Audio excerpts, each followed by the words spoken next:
السلام عليكم ورحمة الله وبركاته. الحمد لله رب العالمين والعاقبة للمتقين والصلاة والسلام على سيد المرسلين نبينا محمد وعلى آله وصحبه أجمعين أما بعد. দিনী বন্ধুগণ, আজকে একটি আধুনিক বিষয় যার সম্পর্ক মেডিকেলের সাথে আছে এবং আমাদের শরিয়া তথা ইসলামের সাথে আছে, এরকম একটি বিষয়ের সম্পর্কে অল্পক্ষণ কিছু বলার নিয়ত করেছি।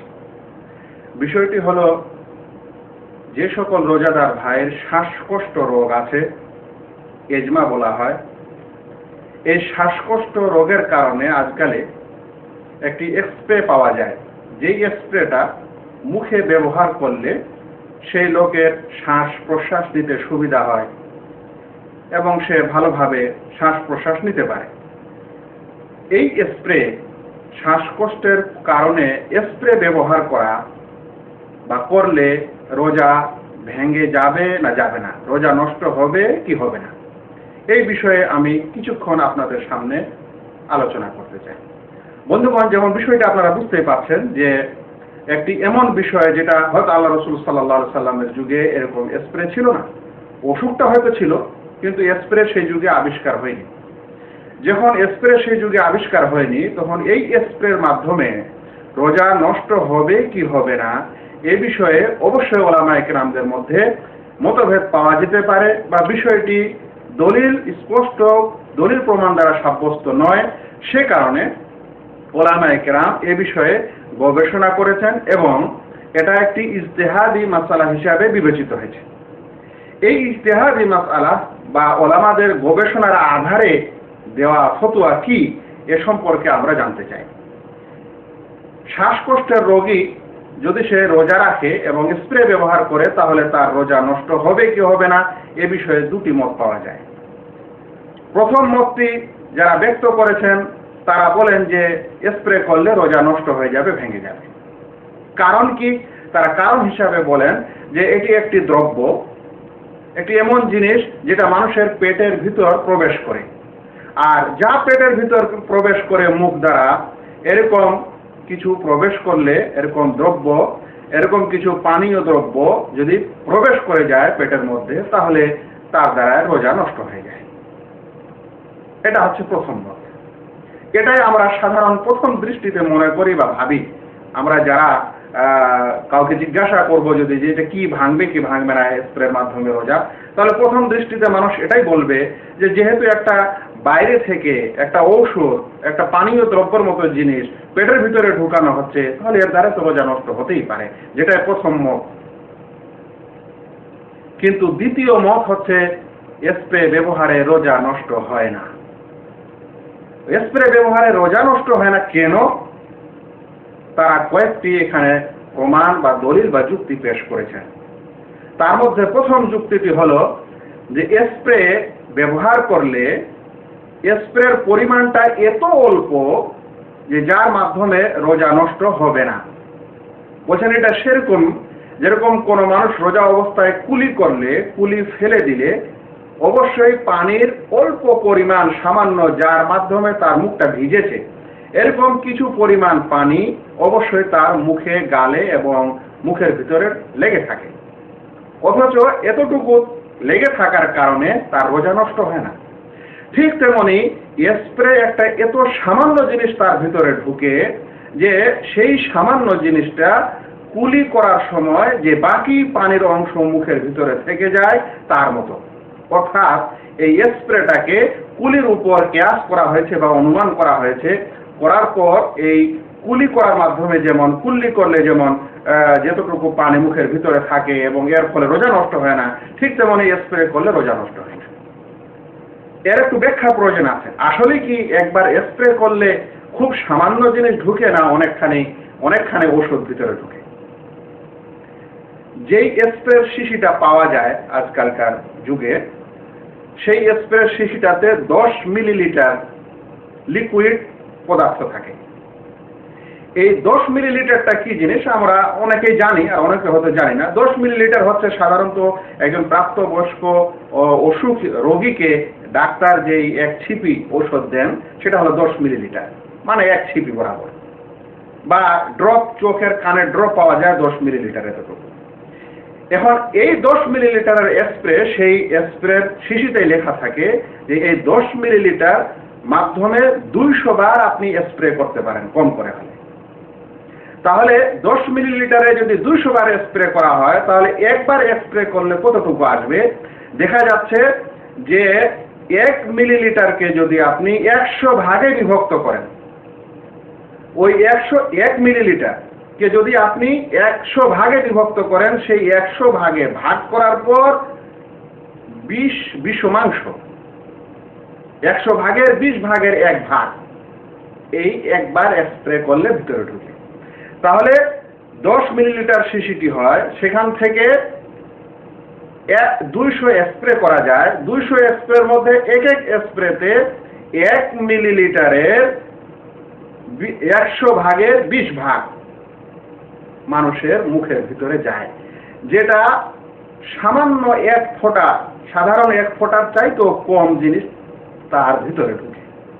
তাই তারা বলছেন যে এতটুকু সামান্য জিনিস ভিতরে ঢোকার ফলে রোজা নষ্ট হবে না।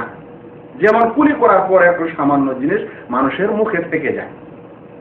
তারা আরো বলেন এই যে সামান্য স্প্রের এতটুকু অংশ, মানে 1 কাতরা বা 1 ফোঁটারও অল্প জিনিস যখন ভিতরে ঢুকে তখন পুরোটাই পেটে আবার ঢুকে না। অনেকের মতে এটা পেটে যায় না। কেন? কারণ এটা একটা এমন পদার্থ যেটা বাষ্পীয় পদার্থ। যখনই মুখের ভিতরে ছাড়া হয় তখনই কিছু অংশ সেই ঔষধের সেই সামান্য 1 ফোঁটার কিছুটা অংশ বাষ্প হয়ে যায়। বাষ্প হওয়ার ফলে সেই সামান্য অংশটু মানুষের শ্বাসনালীতে যায়, মুখের ভিতরে শ্বাসনালীতে আটকে যায়। শ্বাসনালী দ্বারা কিছুটা অংশ ফুসফুস পর্যন্ত যায়। আর এই কারণে এটা তৈরি করা হয়েছে, কারণ এটা ফুসফুস, মানুষ যে নিঃশ্বাস নিতে কষ্ট হচ্ছে সেই নিঃশ্বাসটা যেন সাধারণভাবে স্বাভাবিকভাবে নিতে পারে, সেই কারণে শ্বাস ও ফুসফুসের সাথে সম্পর্ক। তাই শ্বাসনালী থেকে ফুসফুস পর্যন্ত যেতে যেতে যতগুলো ওই সামান্য 1 ফোঁটার মধ্যে যতগুলো জিনিস আশেপাশে আটকে যায় এবং খুব সামান্যই পেটে যাওয়ার সম্ভাবনা আছে, নচেত নেই।